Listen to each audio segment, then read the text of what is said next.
Coming up on this week's edition of NCBA's Cattleman to Cattleman. What are the challenges and opportunities for the next generation of farmers and ranchers? We'll talk with a group of young producers about some of the biggest issues facing the beef industry. And now, a special edition of NCBA's Cattleman to Cattleman with host Kevin Oxner. Hello and welcome to NCBA's Cattleman to Cattleman. I'm Kevin Oxner. Thanks for joining us. We've talked often on this show about the Earth's growing population and the critical role U.S. beef will play in feeding the world.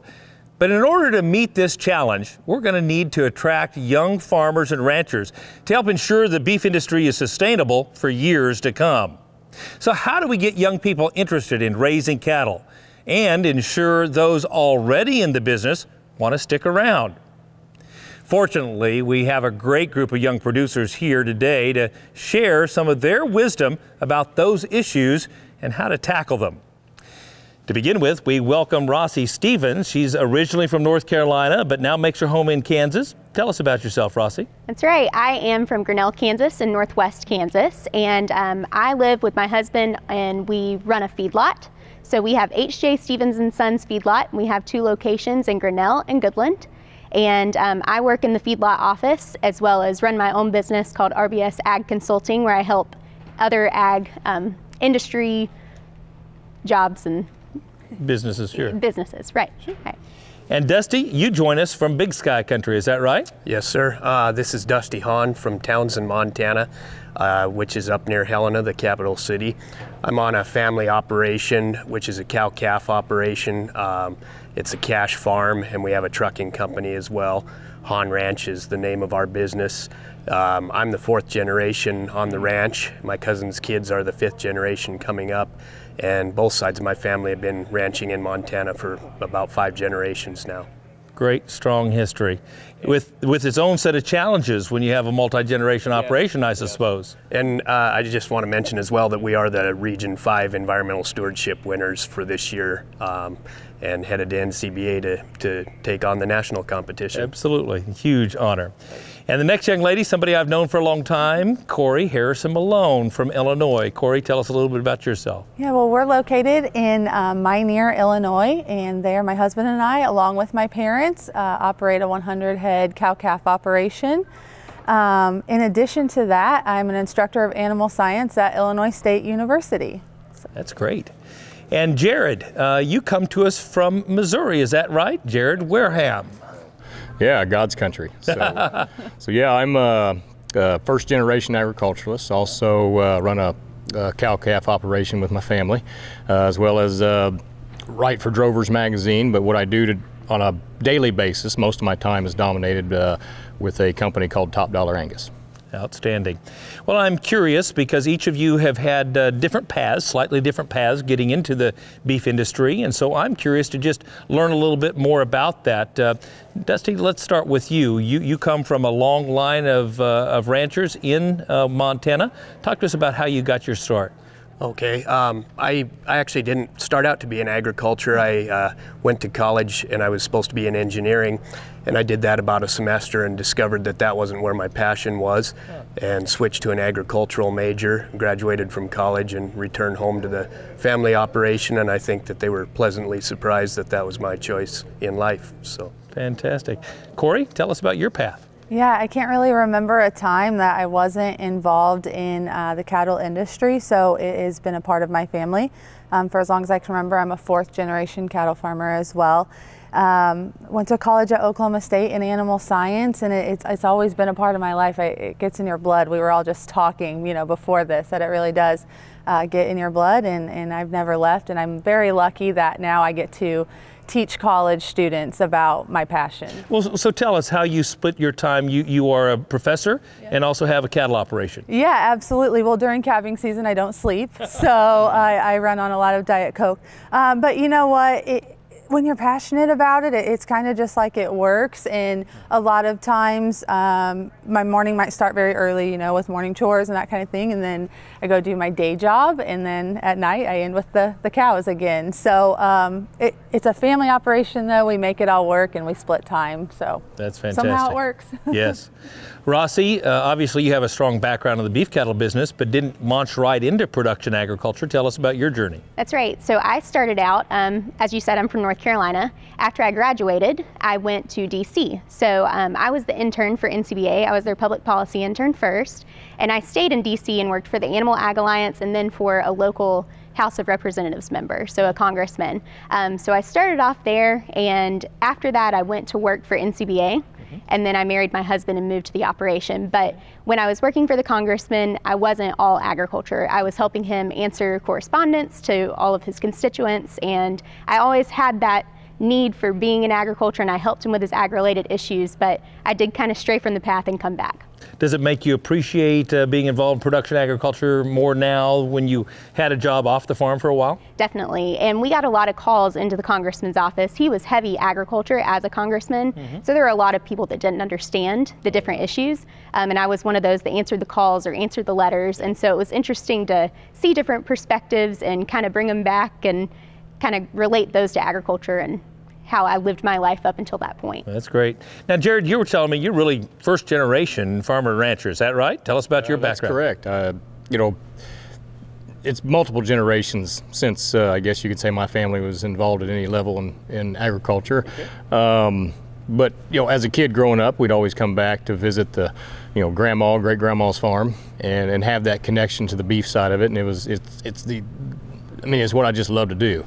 And of course, you know, grew up not entirely connected to it, and so it was, you know, not until I got into college, I just never really let myself realize that it could be a real legitimate career path. And it was my sophomore year of college. And I had an elective hour, I took an animal science class as an elective, and within 5 minutes I knew that's what I had to do. And yeah, it was 5 minutes in Dr. Allen's class, and I knew, and then the rest is history. I mean, it's like a switch was flipped. And so how have you made your way back into production agriculture? The hard way. So just passion, hard work, and like Cory said, when you enjoy it that much, it's just kind of what you do. It's like an old pair of socks or an old pair of jeans. It just feels right. So my wife and I, we weren't married until I got out of college, but even when I was still in college, worked on piecing together some land with some beginning farmers loans and opportunities for, that were there for young agriculturalists. Built a cow herd up. We're up to about 100 head operation, like I mentioned earlier, and so obviously had some family involved in that's made that possible and been involved in that. But you can't be afraid to roll your sleeves up and get after it. Take some risks, right? Well, I want to talk a little bit. You mentioned family, and I'm curious, for those of you that are coming back to a family operation, were there changes that need to be made, either with the structure or the financing of a family operation to create an opportunity, a legitimate opportunity for you to come back? Dusty, you want to begin? Sure. Right up front, there wasn't a lot of change that needed to be made because there's a lot of work that needs to be done. And coming right out of college, you just jump into the work and get to doing it. And after a while, yeah, there are, you start to develop some expectations of what the business expects from you and what you expect from the business, how you're going to be compensated for your work. And you do need to have enough enterprises, or I guess the right amount of cash flow in place, whether that's through different enterprises or expanding the enterprise that you're already working in, to make sure that everybody's expectations for the business and for yourself are being met.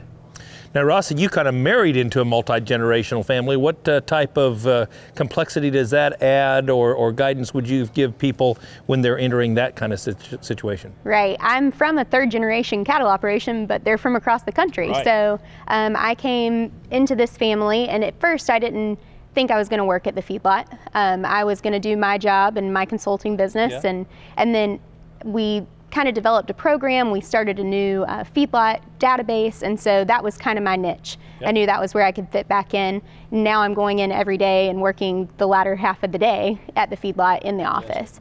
But it was, you know, it's an adjustment to go into another person's family and try to figure out everybody and how they work. But, you know, my brother-in-laws, they're all coming back to the operation as well.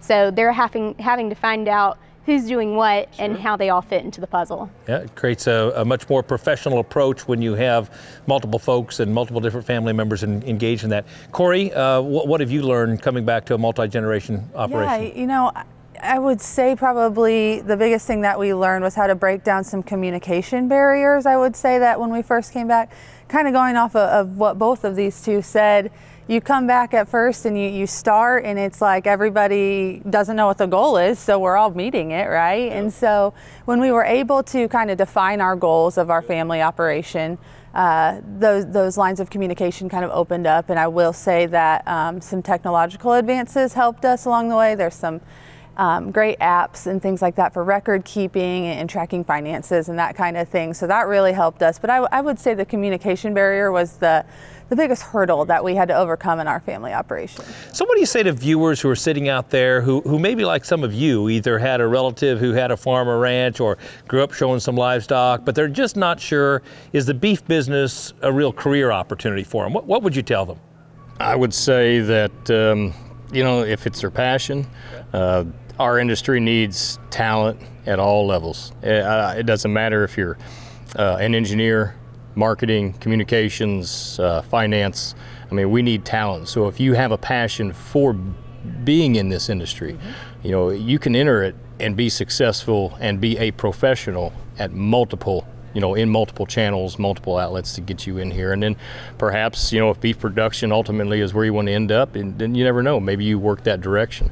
And there is a demand for good quality professional beef production, you know, professionals. Sure. But there's just so many other layers of needed talent in this industry that I think don't close it all. Don't close those doors, because there's a lot of opportunities. That's great advice. We have a lot more ground to cover before we're through. Coming up, our panel will discuss the benefits of getting involved with both your state and national cattle organizations. Stay with us. We'll be right back. At Case IH, we believe it's our job to provide you with solutions. That's why our Farmall and Maxim tractors, as well as our tools and attachments, are designed with you in mind. From mowing to baling to loading and more, we're here to help turn your to-dos into to-dones. At Case IH, we'll keep your days running smoothly with equipment that's durable, versatile, and highly efficient. No wonder farmers are more loyal to Case IH than any other brand. Visit your local dealer or go to caseih.com/livestock for more. When it comes to the beef business, there's no room for gray area. The decisions being made in Washington affect the future of the beef industry, the livelihood of your fellow farmers and ranchers. Your National Cattlemen's Beef Association knows there's what benefits cattlemen and there's what doesn't. To us, it's as clear as black and white. Visit joinncba.org to learn more. What does it mean to be an American cattleman? It means you have what it takes where it counts, on the inside. At Ritchie, we understand that. It's what's on the inside that defines us. We share the same values: ingenuity, commitment, sense of pride. These are the values that built this country. They're the values that built this company. Ritchie, proud to be a partner to the American cattleman since 1921.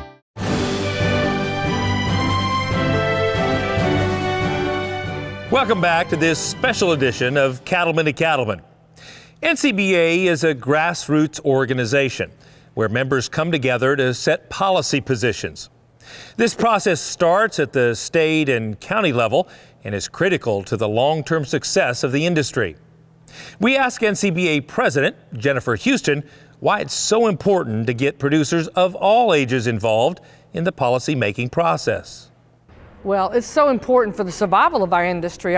We do have an aging population of farmers and ranchers, and I think we lost a generation of times when things were hard on the farm and mom and dad told us to go out and find another job. But the positive thing is I travel around the state conventions, I'm seeing more and more young people. So I think it's really important that we get them engaged in our associations, engaged in the National Cattlemen's Beef Association. Well, one of our outstanding programs is the Young Cattlemen's Conference.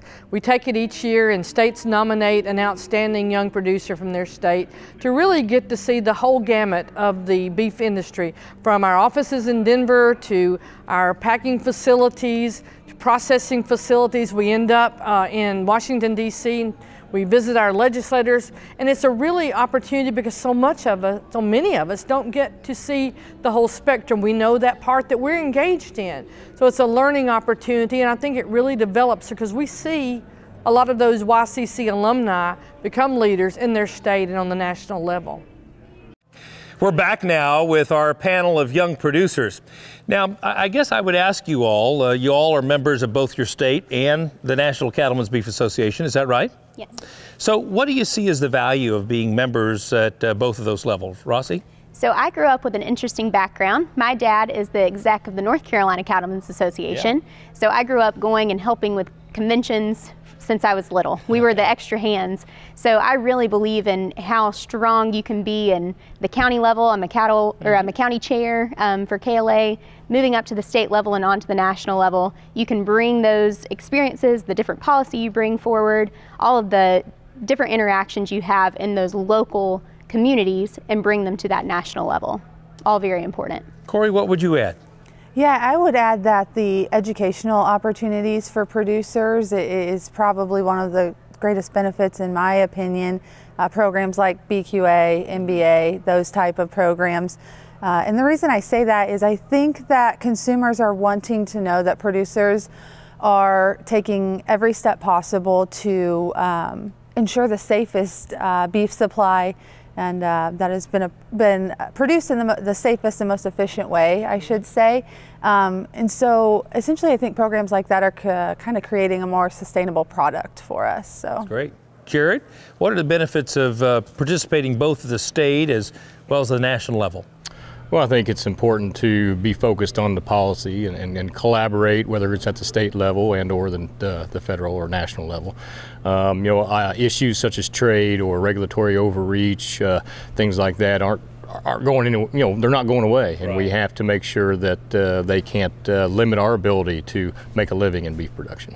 And to piggyback off of him, when you're starting at a policy level on the state level, one state's going to have different issues than another state. Sure. So once you talk about those policies among your state, you can figure out what you want to bring to the national level. And that's what we decide on at things here like the Cattle Industry Convention.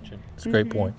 Dusty, what's been your experience in both the state and national level of involvement? I think that the networking is very important at both the state and national level. You know, you go to your state association meetings and you get to interact with producers from across your state, find out what the issues are that are common to your state. And then you go to the national level and you're meeting people from all over the U.S. and potentially outside of the U.S. and getting to air your opinions and hear their opinions on the same issues, and exchange ideas as well, and just meet people and know people all over your state and all over the country. It's a great asset to your business. It really is. That networking element really is a huge benefit, and I wanted to follow up on that because I was going to ask you point blank, I mean, have you found people through your involvement with NCBA and your state organizations that have become advisors or mentors or supporters of yours? Tell us a little bit about that, Cory. Yeah, you know, I think it would be hard if you asked just for one name of one person that was a mentor, because there's so many in this industry that have acted as a mentor. To myself, I would say this industry more than any has people willing to help those wanting to learn more and get involved in the industry. So that can be all different age ranges too. You know, I find mentors in people my own age as well. I think we're going to talk about YCC here in a minute, and so I found a lot of people in my YCC class as mentors too once I got to meet them. So. Fantastic. Jared, what would you add? Well, I think the mentors are extremely important. Don't ever miss an opportunity to network. You know, come to these events, and you may not have a specific purpose to be here other than that, and to get your name out to meet new people, whether they're older people, middle-aged or younger, like yourself, and like Dusty said, have them, you know, collaborate with people all over the country, in addition to people from all over the world. And I think, you know, there's so much value in that, you can't overlook it. So I think, you know, and you'll find those people that'll end up being mentors, and more than you know, and then it'll kind of grow into maybe a greater role over time. So let's talk about the Cattle Industry Convention and NCBA trade show. I'm always amazed, and it seems like we have more young people coming than we once did, but I don't know if sometimes it's because the young folks are left behind at home to do chores while mom and dad or grandma and grandpa come, or whether it's that young people don't feel like there's any benefit of coming. What would you say to young people in terms of the benefit of coming to the Cattle Industry Annual Convention? Dusty? I would say that you just need to come and experience it. This is how you're going to kind of get your feet wet in the industry, and there's things as simple as wander around the trade show and look at the exhibits. There's a multitude of different exhibits, and there's so much to learn there. Again, meet people from across the industry and shake their hand, and you'll probably run into them down the road somewhere.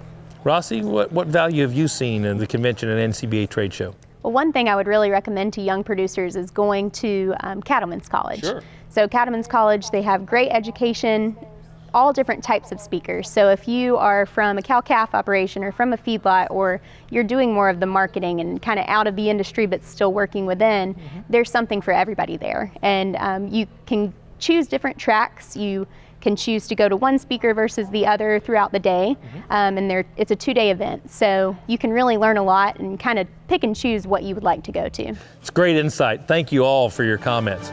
Now don't go away. We'll have more insights from our panel of producers, including their thoughts on the Young Cattlemen's Conference, right after this. Don't miss the 2019 NCBA Legislative Conference in Washington, D.C. It's your opportunity to meet with congressional leaders and federal agency influencers to let them know where cattlemen and women stand on critical issues that impact the cattle business and our way of life. Make plans to be in Washington, D.C. April 2nd to the 4th, the 2019 NCBA Legislative Conference. Together, we can do more. Details at ncba.org.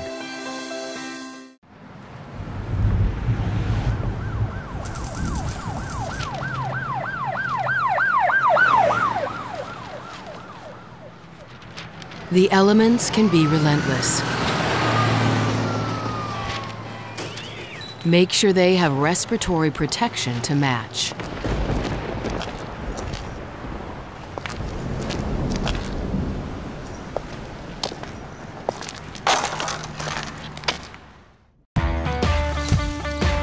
Run with us on a John Deere 3E Series tractor and add an attachment or two.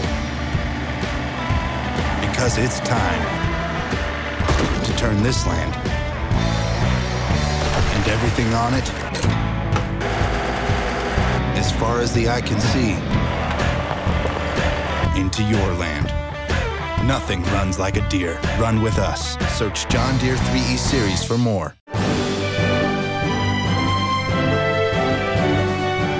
Welcome back. Each year, future beef industry leaders from across the country meet in Denver, Colorado to participate in the Young Cattlemen's Conference, or YCC. Organized and hosted by NCBA, YCC participants will travel from Denver to Chicago and then on to Washington, D.C., learning about each segment of the beef industry along the way. We asked John Robinson, NCBA's Vice President of Membership and Communications, to tell us more about the benefits of YCC. Well, YCC stands for the Young Cattlemen's Conference, and for more than 25 years it's really been the industry's premier leadership development program at the national level for cattle producers from across the country to get a bigger feel for the industry beyond their ranch gate. So, whatever their segment of the industry is, it exposes them to all segments of the industry, and also NCBA's role in making sure that we're protecting the interests of the beef industry. NCBA is a firm believer in supporting the next generation of future beef leaders. Our organization depends heavily on our volunteer leaders, and this is really an opportunity for us to expose folks early in their career and mentor them so that they can become better leaders, not only for the association but also for the entire beef industry. And we're back with our panel of young beef producers. I know each one of you were nominated and actually participated in the Young Cattlemen's Conference, and I've heard so many good things about it. I'm curious, what did you learn on the trip? Jared? Well, I think the main thing I learned was that your neighborhood, is only as small or as big as you want to make it. And, I made so many friends on that trip. My network grew tremendously. And, I travel a lot for work. I'm fortunate to have actually been on a good portion of the friends' operations that I met on that trip. And, I think, we're like little girls. We communicate through text messages all the time. We're always asking stuff about other people's operations. Hey, I've got this problem. What would you do here? Hey, I know this guy. What do you know about him? And things like that. And so that network you put together, those friends are lifelong. And I've also, you find more people in the industry that have been through that program. I've been walking through the airport and had somebody notice my pin on my lapel and say, hey, I was class of whatever. And I have, my editor at Drovers, Greg Henderson, was YCC graduate. Tom Brink, who I work for, owns Top Dollar Angus, was a class of, YCC class. So you find these other leaders that are, ahead of you. Sure. And so it kind of inspires you, and you kind of feel like you are a part of that ascending population of leaders that's in the industry. So all that really for me. That's fantastic. Cory, what did you learn?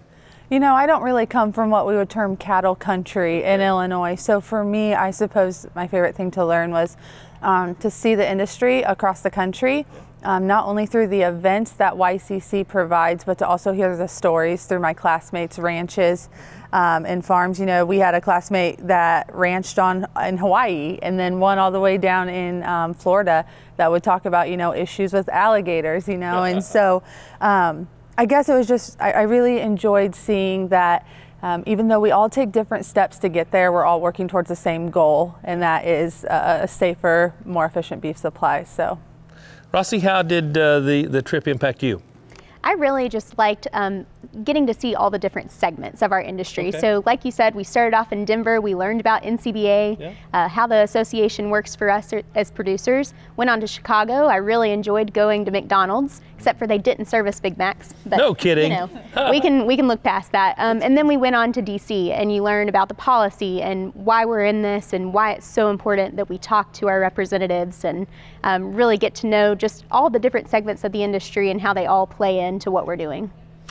And what impact did it have for a Western ranch kid, Dusty? Well, these three covered a lot of what I was going to talk about, but the one thing that I did learn too that's important is it's as an individual, it's your responsibility to show up and be seen, because the state and the national organizations are representing your interests, but people like your congressmen and also the people that are running the state and the national association, they see their constituents quite often, but they don't see the producers from out in the field and shake their hands and get to talk to them face to face to find out what the issues are. And it really is important if you have time to make the time and go do that.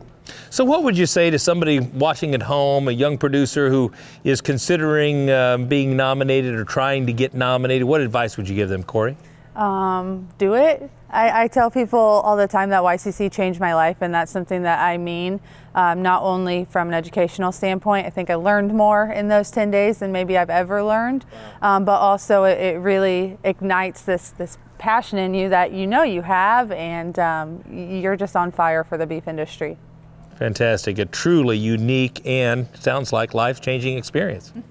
Fantastic. Still ahead, we'll talk with our panel about some of the issues coming out of Washington that could have a big impact on their operations. Stay with us. We'll be right back. How's your production on pasture? Are profits down? Are weight gains down? What are you going to do about it? Do something cost-effective. Do something that will make a difference. To add the first and proven leader in feed-through hornfly control to your cattle rations, ask for it by name, Alticid IGR. Say goodbye to your toughest pasture and rangeland weeds for good. Because one product offers season-long control, handles the widest spectrum of broadleaf weeds, and clears the way for increased forage with greater grazing flexibility. so you get more beef per acre at a cost that can't be beat. It's Grazon Next HL herbicide, and if it's in your pastures, plain and simple, weeds won't be.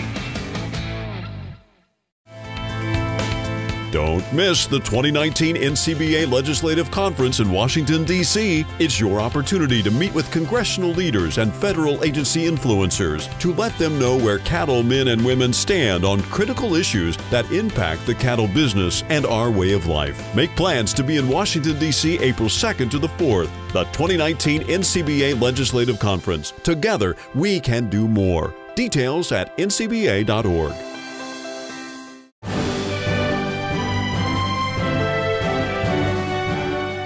Welcome back. When we ask producers about the value of the National Cattlemen's Beef Association, one of the first answers they give is how the organization provides a strong voice in Washington on behalf of the cattle industry. Colin Woodall, NCBA's Senior Vice President of Government Affairs, explains the benefits of young producers contacting their members of Congress about the issues that could impact their operations. The Young Cattlemen's Conference, YCC, is a very valuable program because what it does, it allows the next generation of cattle producers to come to Washington, D.C. and see firsthand the decisions that are made on Capitol Hill and at the White House and through the federal departments that have an impact on their ability to keep doing what they're doing. And it's our goal to make sure that they appreciate that, understand it, and more importantly, want to be engaged in it, because it's the grassroots engagement that drives this association. It's also the grassroots engagement that drives policy decisions made on Capitol Hill, and all of those have a direct impact on the bottom line of every producer. It's been our experience throughout the years that most of the participants in YCC come in and have a much better understanding of Washington, D.C. What we find is most of the times they've never even been to Washington, D.C., much less have they really paid attention to the legislative process and everything that our Congress does and that our federal departments do. And when they finally see that, and more importantly, see our role in engaging and advocating on behalf of producers, it gets them excited, it gets them interested, and we see them a lot of times as the up-and-coming leadership of this association. We're back with our group of experts as they share their thoughts on some of the most important issues facing the beef industry. So I'm curious, what are some of the issues based out of Washington, D.C. from a policy standpoint that are keeping you up late at night? Dusty? Currently it's trade that's keeping me awake at night. I'd like to see some of these trade negotiations get handled quickly and make fair trade for the U.S. I realize that trade's always going to be an issue that's ongoing, and I feel good about having NCBA at the table and being involved in some of these negotiations to make sure that they come out favorable for agriculture. And, you know, just keeping unfavorable policy in check that comes out of Washington, D.C. and maybe from outside the country too, that puts pressure on us as ag producers. It's good to know that we have a good team back there keeping track of that and getting us fired up to help them help us. Great point. Cory? Yeah, I would say one thing that's been on my state association's radar is definitely that of fake meat and making sure that it is regulated and labeled properly. We just don't want any misleading information out there for the consumer, as it seems that they are inundated with deceptive marketing claims in the grocery store. So, yeah, we need only to look at what's happened in the alternative milk segments to see what could occur in that regard, right? So these challenges and issues we're facing right now, I think, are critically important. You know, we talked about Young Cattlemen's Conference. We didn't talk about the Legislative Conference. And Rossi, I'm curious, you worked back there, obviously, for a congressman. What's your perspective on the importance of young cattlemen getting involved in things like the Legislative Conference? Well, I started going to the Legislative Conference as an intern with NCBA, and it's very important for us to have those boots on the hill moments. So if you can go to your congressman's office, your senator's office, talk to them about the issues that are facing you as a producer, that's somebody coming from their constituency. That's who's voting for them and putting them in office. So it's very important that they hear those things from us as producers. And while our NCBA staff does a great job at telling our story, it's way better to have somebody from their district come in and talk to them one-on-one. You bet. Take some time away from your own operation, but it's absolutely worth it. That's right. That's right. So I'm curious, how did the trip and the involvement in Washington, D.C. change your perception about what gets done or doesn't get done in Washington, D.C.? Jared, what did you learn?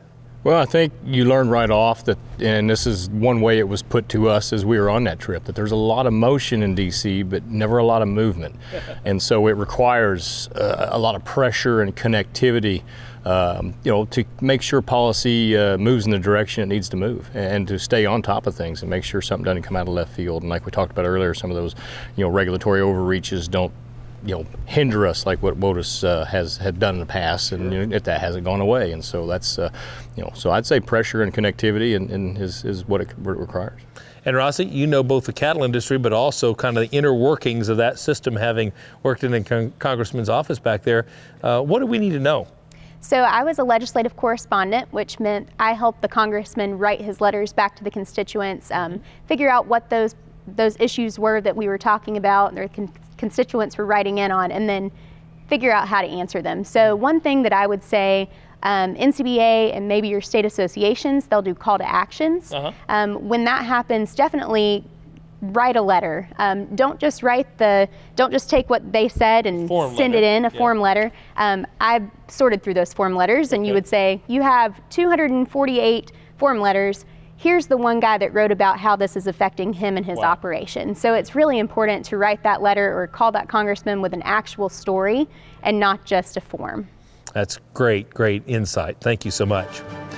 And we'll have more insights from our panel of producers, including their thoughts on the challenge of reaching out to consumers when we return.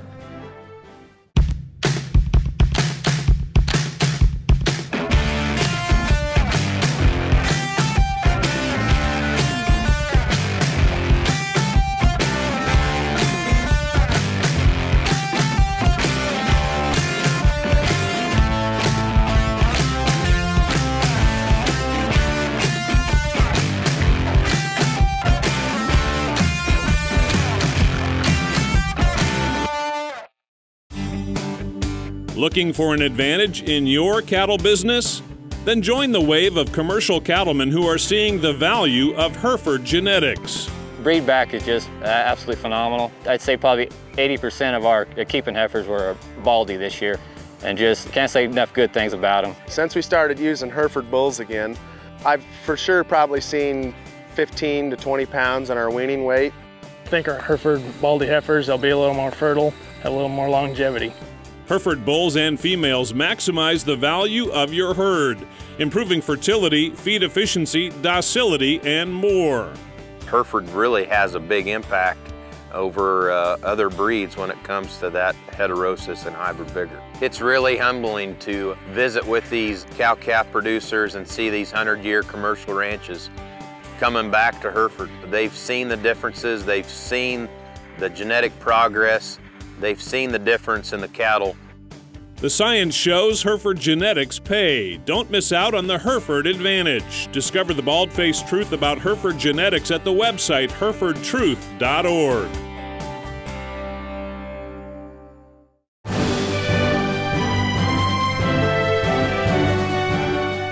Welcome back to NCBA's Cattleman to Cattleman, as we get insights from young cattle producers about the opportunities and threats they face in the beef cattle industry. Now let's turn our attention to consumer wants and demands and how that impacts the beef business. I'm curious, we talk a lot on this show about the increased consumer desire for more transparency in not only how, but where their beef is produced. I'm curious, you know, how is that going to impact the beef industry moving forward from your perspective, Jared? Well, I think you can see some of those impacts, you know, taking shape today, all over the country. I mean, you've got a lot of farm-to-table type operations and springing up of all sizes. I mean, traditionally, when we thought about that a decade or two ago, they were very small and maybe compartmentalized. Now they're huge. For example, with like what Walmart and 44 Farms is doing, with what the Valley Oak Steak Company is doing in my home state of Missouri, and the regionally or beef that's locally or regionally grown, or what Lentz's are doing. So those programs are kind of exciting because it ties consumer interest and gets them kind of leveraged into the future of our beef industry. You know, they want to know more. They want to have a quality product product, but maybe have a little extra to it. And so, for the producers or the entrepreneurs out there in our industry that have the resources and maybe the vision and insight to put it in motion, I think there's a lot of opportunity. Neat value-added opportunities. And particularly we talk about the younger generation, millennials and even younger. Do you think folks like yourselves, just by virtue of your age, are better at connecting with these folks? Cory, you spend every day with younger folks, right? Yeah, I like to think so. I like to think that we're more effective communicators with I guess the younger generation. I think we are maybe a little better at understanding different social media platforms and that kind of thing. This gentleman sitting here, Dusty, actually made a great social media post regarding some antibiotic use on his ranch. And I remember I saw some of my students sharing it on Facebook, and it was kind of this aha moment, like, wow, it really, really does circulate and get out there. And it was kind of fun to be able to say, hey, I know him from YCC. So it makes a difference. It gets out there, and yeah, I'd like to think that we are effective communicators with the younger generation. Rossi, do you agree? Is there some unique ways that you can connect with that next generation of consumers to build trust? I think social media is a big platform that we have, and just getting out there and telling our story. Yeah. So, they like to hear things from people in their age group, from their peers. Sure. So if we're helping, tell those stories, there's a lot of misconceptions out there. So if we're helping combat those things and telling them, well, this is why we do it the way we do it, and this is why you should trust not only our product, but all beef products, because they're all safe and nutritious. That's great. So I'm curious, guys, you are the future of the beef industry. What is your take on the future of the beef business? Are you optimistic, Rossi? I am. And like I said, those misconceptions they're huge out there right now, but I think that we can combat those because we have a great industry that's very passionate about what they do. And our main goal is just to get our stories out there. Dusty, what would you say? I'd say the story is very important. I think we have a lot of buy-in from the consumer on our story. I mean, they want to believe in the cowboy image and the Western lifestyle, open spaces, and we're showing them how we're preserving them, trying to be more transparent. On our particular operation, we host tours from time to time, and we're trying to get journalists and chefs, people of influential nature in there to see what we're doing and maybe put a positive spin on from an outlet that we wouldn't normally have access to, and even get buy-in from international consumers. I mean, we have a very flavorful, desirable product, and we want to be first in the marketplace. We want to do a good job.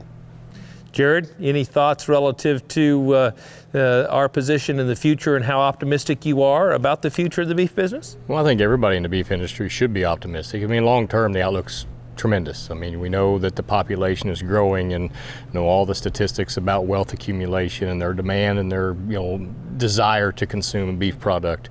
Short term, you're always going to have challenges. That's never going to change.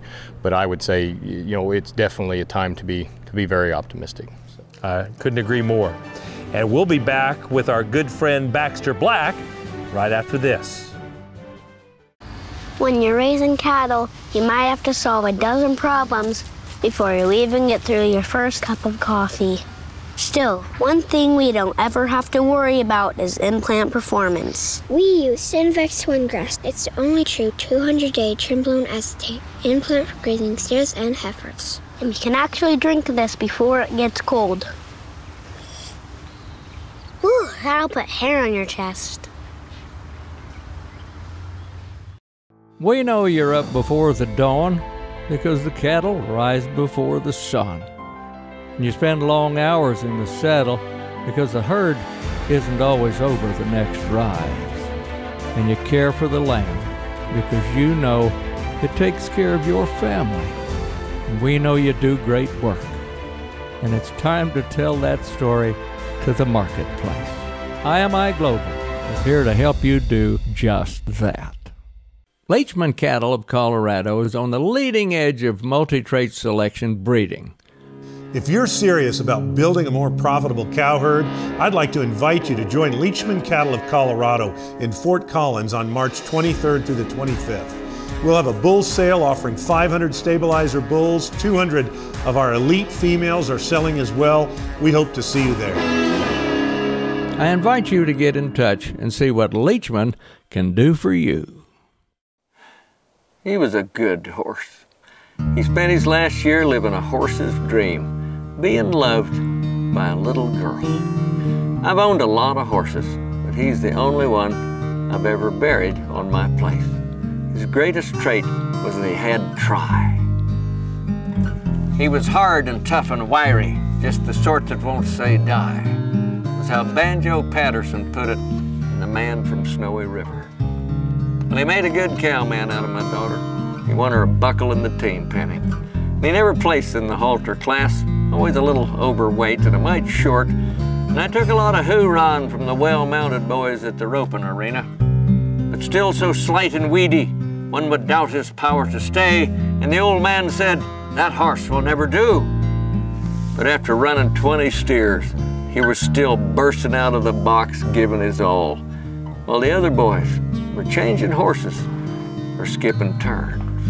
And solid, let me tell you, even with my horseshoeing skills, he stayed sound. And every time I'd buy another horse, and like I said, I bought many, he'd become my backup. He wasn't my best, but he was my ace. That's what Larry McWhorter said about Black Drawn. At age 22, he moved to the ranch with us and started checking cows in the brush and the rocks. And my nephews and nieces and tenderfoot friends were his students. Never a plug, boss at the bunk, a voracious eater, he finally wore down. And despite the dental work and the soft feed, his muscles melted away. But his spirit remained. And that's when we found him a little girl. And she weighed less than a saddle and a block of salt, but she looked like a rodeo queen on his back. Lesson Mike said it this way: "Amigo, my friend, so true to the end, eras buen caballo, amigo, my friend." Now he's gone. Died the night. Just quit breathing. I said a few words over him, and now I gotta go tell the kids. This is Baxter Black from out there. Thanks, Baxter. We always appreciate your contributions to our show. Want to rewatch an episode of Cattleman to Cattleman or catch up on anything you've missed? Then visit our YouTube page. You'll find replays of all of our shows filled with educational segments and producer profiles from around the country. So check us out at youtube.com/Cattleman to Cattleman. We'll be back with some final thoughts from our panel right after this. Are you concerned about the impact government policies could have on your cattle business? One way to make your voice heard in Washington is by joining Ncba. When you join, you'll have access to key policy updates and insights from Beltway Beef. It's the best way to hear directly from Ncba's DC team. Beltway Beef provides valuable policy information, and it's free for Ncba members. Stay in touch with Beltway Beef. Join now at ncba.org. If you're connected with the beef cattle business, then you should like the Ncba page on Facebook. The Ncba Facebook page shares photos, news, and valuable information about the beef cattle industry. You can also follow the Ncba Twitter feed at Beef USA. So stay in touch with Ncba on Facebook and Twitter. Don't miss the 2019 Ncba Legislative Conference in Washington, D.C. It's your opportunity to meet with congressional leaders and federal agency influencers to let them know where cattlemen and women stand on critical issues that impact the cattle business and our way of life. Make plans to be in Washington, D.C. April 2nd to the 4th, the 2019 Ncba Legislative Conference. Together, we can do more. Details at ncba.org.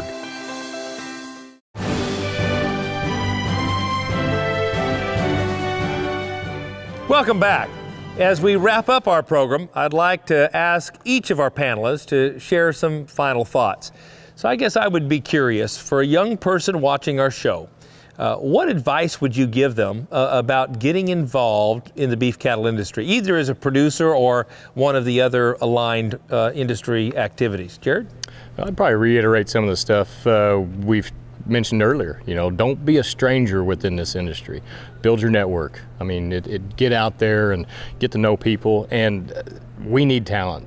If you're a ranch geek or a beef nerd and you want to work in this industry and your talent is graphic design or risk and numbers assessment and actuarial sciences or something, there's a place for you. So you don't have to be only involved in production. There's a place for a lot of talent in this industry, so we need you. So come on in. Fantastic. The water's warm. The water's warm. I like that. Yeah, I would say to always allow organizations like Ncba or your state association to cultivate you into a lifelong learner. So don't fall into the trap of this is what we've always done, or I can't do this because I've never done it. Sure. You have such great outlets in this industry as far as the organizations that are there to help you continue learning and improving. That's great.